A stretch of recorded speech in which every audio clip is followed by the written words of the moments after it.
सी plus plus project architecture के लिए आपके परमानेंट डेस्क रेफरेंस में आपका स्वागत है। अगर आप कभी खुद को एक ब्लैंक टर्मिनल विंडो को घूरते हुए पाते हैं और सोचते हैं कि हेल्पर हेल्पर हेडर को इंक्लूड में रखें या एसआरसी में, या अगर आपने एक क्लीन पी इम्प्लीमेंटेशन के लिए सही सिंटैक्स याद रखने में स्ट्रगल किया है, जो कंपाइलर बाउंड्रीज के पार इम्प्लीमेंटेशन डिटेल्स को लीक नहीं करता है, तो ये सेक्शन आपका सेफ्टी नेट है। इस पेज को बुकमार्क कर लें। अपने अगले high performance engine, backend micro service या एआई इन्फ्रेंस लाइब्रेरी की स्कैफोल्डिंग करते समय इसे एक साइड टैब में खुला रखें। यहां हम चैप्टर 12 के सभी core architectural paradigms, directory structures, build configs और कोड पैटर्न्स को ready to use cheat sheets और कॉपी पेस्टेबल टेम्पलेट्स में डिस्टिल करते हैं। Section break, canonical project topology reference. अपनी रिपॉजिटरी को क्लीन और प्रेडिक्टेबली स्ट्रक्चर करना सबसे इजीएस्ट गिफ्ट है जो आप अपने फ्यूचर सेल्फ और अपने टीममेट्स को दे सकते हैं। एक स्टैंडर्डाइज्ड लेआउट सीमेक, वीसीपीकेजी और आईडीज जैसे टूल्स को बिना किसी वियर्ड वर्कअराउंड्स के source files, public APIs, tests और बिल्ड स्क्रिप्ट्स को ऑटो डिटेक्ट करने की अनुमति देता है। डायरेक्टरी लेआउट फंक्शन मैट्रिक्स, नीचे दी गई टेबल मॉडर्न सीमेक और पिचफोर्क लेआउट कन्वेंशन के साथ aligned standard production grade directory layout को ब्रेक डाउन करती है। यह टेबल एक सी प्लस प्लस प्रोजेक्ट के लिए स्टैंडर्ड डायरेक्टरी और फाइल स्ट्रक्चर को आउटलाइन करती है, जिसमें उनकी विजिबिलिटी, पर्पस और बेस्ट प्रैक्टिसेस की डिटेल दी गई है।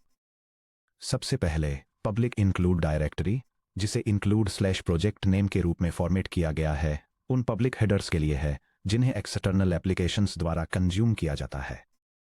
बेस्ट प्रैक्टिसेस यह कहती हैं कि आप अपने मॉड्यूल नेमस्पेस के नाम पर सब फोल्डर्स का इस्तेमाल करें, जैसे कि include/infer/core.hpp, और यहां प्राइवेट इंप्लीमेंटेशन हेडर्स से बचें। इसके बाद कई प्राइवेट डायरेक्टरीज हैं। सोर्स डायरेक्टरी SRC में core.cpp इंप्लीमेंटेशन फाइल्स और केवल internal.hpp हेडर्स होते हैं, जो इंक्लूड डायरेक्टरी के नेमस्पेस स्ट्रक्चर को मिरर करते हैं। एप्स या टूल्स डायरेक्टरी में स्टैंडअलोन एग्जीक्यूटेबल्स या कमांड लाइन एप्लीकेशंस होते हैं, जिन्हें मिनिमल रखा जाना चाहिए और वे केवल पब्लिक एपीआई को कॉल करने चाहिए। टेस्ट्स डायरेक्टरी में यूनिट और इंटीग्रेशन टेस्ट्स होते हैं, जो सोर्स डायरेक्टरी स्ट्रक्चर को मिरर करने चाहिए, और हर मेजर कंपोनेंट के लिए एक करस्पॉन्डिंग टेस्ट फाइल होनी चाहिए। सीमेक डायरेक्टरी में कस्टम सीमेक मॉड्यूल्स और टूल चेन स्क्रिप्ट्स होती हैं, ताकि बिल्ड स्क्रिप्ट्स को मॉड्यूलर रखा जा सके। थर्ड पार्टी या सबमॉड्यूल्स डायरेक्टरी एक्सटर्नल गिट सबमॉड्यूल्स को स्टोर करती है। हालांकि रॉ कोड डंप्स की तुलना में वीसीपीकेजी या कॉनन जैसे पैकेज मैनेजर्स का इस्तेमाल करना बेहतर माना जाता है। डॉक्यूमेंटेशन के लिए पब्लिक डॉक्स डायरेक्टरी डॉक्सीजन कॉन्फ़िगरेशंस और यूजर गाइड्स को होल्ड करती है, ताकि रूट क्लीन रहे। आखिर में रूट लेवल पर vcpkg.json file third party dependencies declare करने के लिए पैकेज मैनिफेस्ट की तरह काम करती है, और रिप्रोड्यूसिबल बिल्ड्स के लिए हमेशा मैनिफेस्ट मोड का इस्तेमाल करना चाहिए। Root CMake lists.txt file build system के लिए मेन एंट्री पॉइंट के रूप में काम करती है, और इसे हाई लेवल पर ही रहना चाहिए, जो सब डायरेक्टरी स्पेसिफिक सीमेक फाइल्स को काम डेलीगेट करती है। Section break, library type selection matrix. यह चुनना कि आपके कोड को हेडर ओनली लाइब्रेरी, एक स्टैटिक आर्काइव .a या .lib या एक डायनामिक शेयर्ड ऑब्जेक्ट .so या .dll के रूप में शिप करना है या नहीं, यह बदल देता है कि आपका कोड अलग अलग प्लेटफॉर्म्स पर कैसे कंपाइल, लिंक, रन और बिहेव करता है। यह फ्लो चार्ट सही टाइप की सॉफ्टवेयर लाइब्रेरी चुनने के लिए एक डिसीजन ट्री प्रेजेंट करता है। यह पूछकर शुरू होता है कि क्या जीरो कॉस्ट टेम्पलेट इंस्टेंशिएशंस आपकी टॉप प्रायोरिटी हैं, और अगर वे हैं तो यह एक हेडर ओनली लाइब्रेरी रिकमेंड करता है। अगर वे नहीं हैं तो यह पूछता है कि क्या बाइनरी को उसके कंज्यूमर्स से इंडिपेंडेंटली अपडेट किया जाएगा। अगर बाइनरी को इंडिपेंडेंट अपडेट्स की जरूरत है तो चार्ट एक शेयर्ड लाइब्रेरी यूज करने का सजेशन देता है। अगर इंडिपेंडेंट अपडेट्स की जरूरत नहीं है तो यह एक स्टैटिक लाइब्रेरी यूज करने को रिकमेंड करता है। डिटेल ट्रेड ऑफ कंपैरिजन, यह टेबल 6 की मैट्रिक्स पर 3 लाइब्रेरी टाइप्स को कंपेयर करती है, जैसे कि header only interface libraries, static libraries और शेयर्ड लाइब्रेरीज। कंपाइलेशन स्पीड के लिए हेडर ओनली लाइब्रेरीज सबसे स्लो होती हैं, क्योंकि इंक्रीमेंटल बिल्ड्स के दौरान उन्हें हर ट्रांसलेशन यूनिट में फुल रीपार्सिंग की जरूरत होती है। स्टैटिक लाइब्रेरीज फास्ट होती हैं, जो सिर्फ मॉडिफाइड .cpp फाइल्स को ऑब्जेक्ट कोड में रिकम्पाइल करती हैं। शेयर्ड लाइब्रेरीज भी फास्ट होती हैं, क्योंकि जब इंटरनल इंप्लीमेंटेशंस चेंज होते हैं तो डाउनस्ट्रीम एप्लीकेशंस को रीलिंक करने की ज़रूरत नहीं होती है।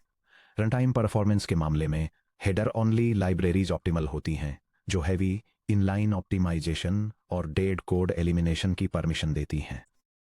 Static libraries excellent link time optimization के साथ हाई परफॉर्मेंस ऑफर करती हैं। Shared libraries procedure linkage table या ग्लोबल ऑफसेट टेबल के थ्रू के फंक्शन कॉल इनडायरेक्शन की वजह से थोड़ा सा ओवरहेड लाती हैं। ABI स्टेबिलिटी रिस्क के लिए हेडर ओनली लाइब्रेरीज में कोई रिस्क नहीं होता है, क्योंकि सब कुछ डायरेक्ट होस्ट बाइनरी में कंपाइल हो जाता है। Static libraries low risk present करती हैं, क्योंकि डिपेंडेंसीज फाइनल कंपाइल टाइम पर लॉक हो जाती हैं। शेयर्ड लाइब्रेरीज में हाई रिस्क होता है, जहां मिसमैच कंपाइलर्स, रन टाइम्स या struct alignments run time crash का कारण बन सकते हैं। बाइनरी फाइल साइज के बारे में बात करें तो पोटेंशियल डुप्लीकेट कोड जनरेशन की वजह से हेडर ओनली लाइब्रेरीज मीडियम से हाई होती हैं। स्टैटिक लाइब्रेरीज मिनिमल होती हैं, क्योंकि लिंकर अनयूज्ड ऑब्जेक्ट फाइल्स और सिंबल्स को डिस्कार्ड कर देता है। Shared libraries symbol, export tables और डायनेमिक लिंकिंग मेटाडेटा की वजह से लार्जर होती हैं। डिप्लॉयमेंट कॉम्प्लेक्सिटी के लिए हेडर ओनली लाइब्रेरीज ट्रिवियल होती हैं, जिन्हें सिर्फ एक सिंगल इंक्लूड पाथ की जरूरत होती है। स्टैटिक लाइब्रेरीज सिंपल होती हैं, जो एक सिंगल मोनोलिथिक एग्जीक्यूटेबल आउटपुट देती हैं। शेयर्ड लाइब्रेरीज कॉम्प्लेक्स होती हैं, जिनके लिए LD library path .dll side by side shipping या डायनेमिक लोडिंग जैसे कॉन्फ़िगरेशंस की जरूरत होती है। फाइनली उनके आइडियल यूज केसेस डिफरेंट होते हैं। Header only small utility templates, math primitives और जेनेरिक मेटा प्रोग्रामिंग के लिए बेस्ट है। Static large backend services, monolithic applications और कंप्यूट कर्नल्स के लिए आइडियल है। Shared plugin architecture, closed source proprietary SDKs और डायनेमिकली लोडेड हार्डवेयर ड्राइवर्स के लिए बेस्ट है। Section break, error handling strategy grid. C++ आपको एरर्स को हैंडल करने के मल्टीपल वेज देता है। सही एरर स्ट्रेटेजी चुनना परफॉर्मेंस रिक्वायरमेंट्स, मेमोरी कंस्ट्रेंट्स और कोड ऑर्गेनाइजेशन पर डिपेंड करता है। यह फ्लोचार्ट सॉफ्टवेयर डेवलपमेंट में एरर हैंडलिंग स्ट्रेटेजीज चुनने के लिए एक डिसीजन मेकिंग प्रोसेस को दिखाता है। यह चेक करने से स्टार्ट होता है कि क्या इश्यू एक सिस्टम बग है या कोई इनवैलिड इन्वेरिएंट है। अगर ऐसा है तो चार्ट एसर्शंस यूज करने को रेकमेंड करता है। अगर ऐसा नहीं है तो यह पूछता है कि क्या इश्यू किसी ऐसे क्रिटिकल पाथ पर आता है जहां लेटेंसी बहुत वाइटल है। अगर लेटेंसी क्रिटिकल है तो फ्लो स्टैंडर्ड एक्सपेक्टेड या एरर कोड्स यूज करने का सजेशन देता है, वरना नॉन क्रिटिकल पाथ्स के लिए यह स्टैंडर्ड रनटाइम एक्सेप्शंस यूज करने को रेकमेंड करता है। # Strategy comparison and usage directives. यह table 4C++ error handling patterns को कंपेयर करती है, जो हैं STD एक्सपेक्टेड, एक्सेप्शंस, असर्शंस और एरर कोड्स, और ये उनके mechanism, happy path, runtime cost, memory overhead और बेस्ट यूज केसेज को इवैल्यूएट करती है। फर्स्ट, C++23 में इंट्रोड्यूस किया गया STD एक्सपेक्टेड ऑफ TND एक एक्सप्लिसिट मोनाड रैपर है, जिसमें एक वैल्यू या एरर टाइप होता है। इसमें डायरेक्ट वैल्यू ब्रांच इवैल्यूएशन के जरिए 0 रन टाइम ओवरहेड होता है और मिनिमल मेमोरी ओवरहेड होता है, जो maximum of size of T और साइज ऑफ E+ अलाइनमेंट के बराबर होता है। इसका best use high throughput math libraries, input output pipelines और उन सिस्टम्स के लिए है जहां -F नो एक्सेप्शंस के जरिए एक्सेप्शंस को डिसेबल किया जाता है। लेकिन इसे उन simple high level application flows में अवॉइड किया जाना चाहिए जहां डॉट एंड देन का यूज करके मोनाडिक चेनिंग बॉयलरप्लेट इंट्रोड्यूस करती है। सेकंड, एक्सेप्शंस थ्रो, ट्राई और कैच के जरिए स्टैक अनवाइंडिंग पर रिलाई करते हैं।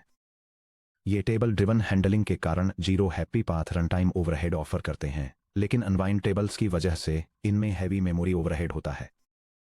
ये हाई लेवल कंट्रोल फ्लो और कंस्ट्रक्टर्स में इनिशियलाइजेशन फेलियर्स के लिए बेस्ट हैं, लेकिन इन्हें रियल टाइम ऑडियो प्रोसेसिंग या टाइट इनर लूप्स में अवॉइड किया जाना चाहिए। थर्ड, असर्शंस जैसे कि असर्ट, GSL एक्सपेक्ट्स और STD अनरीचेबल तब कंपाइल आउट हो जाते हैं जब ND बग सेट होता है, जिससे रिलीज में 0 रन टाइम और मेमोरी ओवरहेड मिलता है।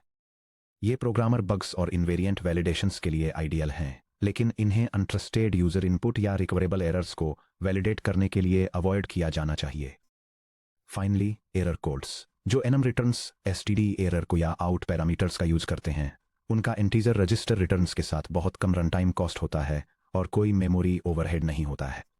ये low level C compatible APIs और ऑपरेटिंग सिस्टम रैपर्स के लिए बेस्ट हैं, लेकिन इन्हें तब अवॉइड किया जाना चाहिए जब कॉम्प्लेक्स फेलियर्स के लिए स्टैक ट्रेसेज जैसे रिच मेटाडेटा की जरूरत होती है। Section break. प्रोडक्शन ब्लूप्रिंट्स और बॉयलरप्लेट। यहाँ प्रोडक्शन रेडी टेम्पलेट्स हैं जिन्हें आप सीधे अपने वर्कस्पेस में कॉपी कर सकते हैं। Blueprint 1 compilation barrier P impl implementation.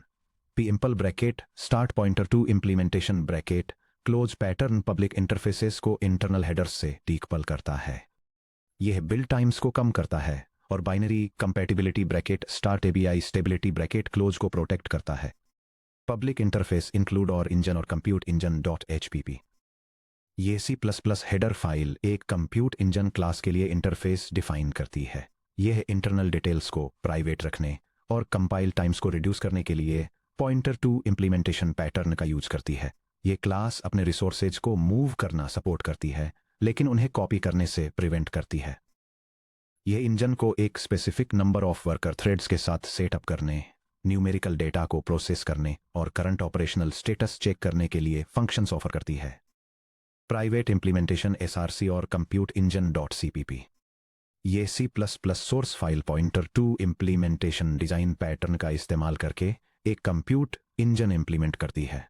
ये अंडरलाइंग स्टेट और हैवी सेटअप ऑपरेशंस जैसे कि थ्रेड इनिशियलाइजेशन और डेटा प्रोसेसिंग को एक प्राइवेट इम्प्लीमेंटेशन क्लास के अंदर एनकैप्सुलेट करती है। Public interface initialization input data पर कैलकुलेशंस एग्जीक्यूट करने और स्टेटस इंफॉर्मेशन रिट्रीव करने जैसे टास्क सीधे इस हिडन इम्प्लीमेंटेशन पर रूट करता है, जिससे हेडर डिपेंडेंसीज और कंपाइलेशन टाइम्स कम हो जाते हैं। Consumer executable entry point apps और मेन डॉट CPP। यह C++ प्रोग्राम डेमोन्स्ट्रेट करता है कि कैसे 8 थ्रेड्स के साथ एक न्यूरल पाइपलाइन कंप्यूट इंजन को इनिशियलाइज किया जाए, फ्लोटिंग पॉइंट नंबर्स की लिस्ट वाले एक पेलोड को प्रोसेस किया जाए और फिर सिस्टम को ग्रेसफुली शट डाउन किया जाए। Section break. Blueprint two vcpkg.json package manifest. यह पक्का करने के लिए कि आपका प्रोजेक्ट अलग अलग कंप्यूटर्स पर रिलायबली बिल्ड हो, स्ट्रिक्ट डिपेंडेंसी लॉकिंग के साथ मॉडर्न मैनिफेस्ट मोड का यूज करें। यह कॉन्फ़िगरेशन फाइल एक हाई परफॉर्मेंस C++ बैकएंड के लिए प्रोजेक्ट मेटाडेटा और एक्सटर्नल डिपेंडेंसीज को डिफाइन करती है। ये वर्जन और लाइसेंस जैसी प्रोजेक्ट डिटेल्स स्पेसिफाई करती है और एक कंसिस्टेंट डेवलपमेंट एनवायरनमेंट इंश्योर करने के लिए फॉर्मेटिंग, लॉगिंग, टॉगिंग, टेस्टिंग और जेसन प्रोसेसिंग के लिए रिक्वायर्ड लाइब्रेरीज को लिस्ट करती है। Section break. Blueprint 3 cross platform continuous integration workflow. यहाँ एक standard GitHub actions CI pipeline configuration है, ब्रैकेट स्टार्ट डॉट गिटहब और वर्कफ्लोस और CMake CI.yml ब्रैकेट क्लोज। यह CMake GCC निंजा और VCPKG का यूज करके उबंटू पर ऑटोमेटिकली कंपाइल, बिल्ड और टेस्ट्स रन करता है। यह कॉन्फ़िगरेशन फाइल एक C++ प्रोजेक्ट के लिए कंटिन्यूअस इंटीग्रेशन पाइपलाइन को डिफाइन करती है। यह ऑटोमेटिकली ट्रिगर होती है जब कोड पुश किया जाता है या जब पुल रिक्वेस्ट्स क्रिएट की जाती हैं। यह वर्कफ्लो एक लिनक्स एनवायरनमेंट सेटअप करता है, एसेंशियल बिल्ड टूल्स और कंपाइलर्स इंस्टॉल करता है और डिपेंडेंसी मैनेजमेंट के लिए कैशिंग कॉन्फ़िगर करता है। इसके बाद ये एक बिल्ड सिस्टम जनरेटर का यूज करके प्रोजेक्ट को कॉन्फ़िगर करता है, पैरेलल में एप्लीकेशन को कंपाइल करता है और कोड क्वालिटी एंश्योर करने के लिए पूरे टेस्ट सूट को रन करता है। Section break. Architectural golden rules और चेकलिस्ट। रिलीज के लिए अपने कोड को टैग करने से पहले इन कोर C++ डिजाइन रूल्स के अगेंस्ट अपने आर्किटेक्चर को डबल चेक करें। यह डॉक्यूमेंट C++ सॉफ्टवेयर आर्किटेक्चर के लिए एक क्वालिटी एश्योरेंस चेकलिस्ट को आउटलाइन करता है।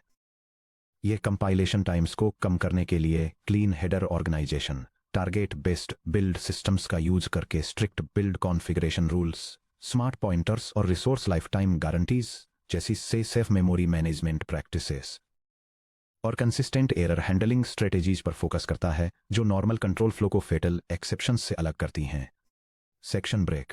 The horizon shift host C++ systems से GPU कंप्यूटिंग तक।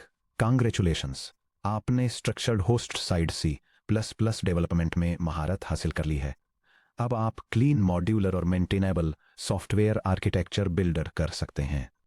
आप जानते हैं कि रोबस्ट लाइब्रेरी लेआउट्स कैसे सेटअप करने हैं, पी इम्पल का यूज करके लीक फ्री API कैसे डिजाइन करनी है, automated cross platform build systems कैसे लिखने हैं और परफॉर्मेंस क्रिटिकल इंजनों के लिए सही एरर हैंडलिंग स्ट्रेटेजीज कैसे चुननी है। हालांकि सभी होस्ट CPU आर्किटेक्चर पैटर्न्स जो हमने अब तक कवर किए हैं वे एक फंडामेंटल एजम्पशन के तहत काम करते हैं। यानी कुछ पावरफुल सीपीयू कोर्स पर सीक्वेंशियल एग्जीक्यूशन। जैसे जैसे हमारे सॉफ्टवेयर की डिमांड्स स्केल होती हैं, खासकर जब modern AI pipelines, matrix operations, physics इंजनों और हाई थ्रूपुट डेटा प्रोसेसर्स को बिल्ड किया जाता है, तो एक single CPU thread bracket start या दर्जनों कॉन्करेंट थ्रेड्स भी ब्रैकेट क्लोज एक फिजिकल हार्डवेयर वॉल से टकरा जाते हैं। ये आर्किटेक्चरल डायग्राम एक होस्ट सीपीयू सबसिस्टम को पीसीआईई के जरिए कनेक्टेड एक जीपीयू डिवाइस सबसिस्टम के साथ कंपेयर करता है। होस्ट सीपीयू को लो लेटेंसी ऑपरेशंस के लिए डिजाइन किया गया है, जो कुछ हाई क्लॉक कोर्स के साथ कॉम्प्लेक्स कंट्रोल ब्रांचेस और डायनेमिक मेमोरी एलोकेशन को मैनेज करता है। दूसरी तरफ जीपीयू सबसिस्टम में थाउजेंड्स ऑफ कोर्स और हाई बैंडविड्थ मेमोरी के साथ एक मैसिव पैरेलल एग्जीक्यूशन एरे होता है, जो large scale data parallel workloads को साइमल्टेनियसली एग्जीक्यूट करने के लिए ऑप्टिमाइज्ड है। Chapter 13 introduction to CUDA and GPU execution models में हम traditional host C plus plus execution से हटकर मैसिवली पैरेलल हार्डवेयर आर्किटेक्चर्स की दुनिया में एंटर करते हैं। जीपीयू प्रोग्रामिंग पर मूव करते समय क्या बदलता है? Hardware orientation shift. हम low latency CPU cache hierarchies पर रिलाई करने के बजाय कॉन्करेंटली चल रहे हजारों लाइटवेट जीपीयू कोर्स में मैसिव थ्रूपुट का फायदा उठाने की तरफ बढ़ते हैं। एग्जीक्यूशन हायरार्की आप सीखेंगे कि grids, thread blocks, individual threads का यूज करके कूडा स्ट्रक्चर्स कैसे काम करते हैं। मेमोरी डोमेन्स, हम होस्ट मेमोरी रैम और डिवाइस मेमोरी वी रैम के बीच फिजिकल सेपरेशन को एग्जामिन करेंगे और सीखेंगे कि पीसीआई या एनवी लिंक बसेस पर हाई स्पीड मेमोरी ट्रांसफर्स को कैसे मैनेज किया जाए। कर्नेल प्रोग्रामिंग, आप अपने पहले custom GPU kernel functions global लिखेंगे और प्रोसेसिंग टास्क को अपने host C plus plus backend से सीधे हार्डवेयर कंप्यूट पाइपलाइंस में पास करेंगे। अपने target driven CMake make knowledge और मॉड्यूलर लेआउट स्ट्रक्चर्स को हैंडी रखिए। अगले चैप्टर में हम real time CUDA GPU kernels को सीमलेसली ऑर्केस्ट्रेट, बिल्ड और एग्जीक्यूट करने के लिए अपने सी प्लस प्लस आर्किटेक्चर को एक्सटेंड करेंगे।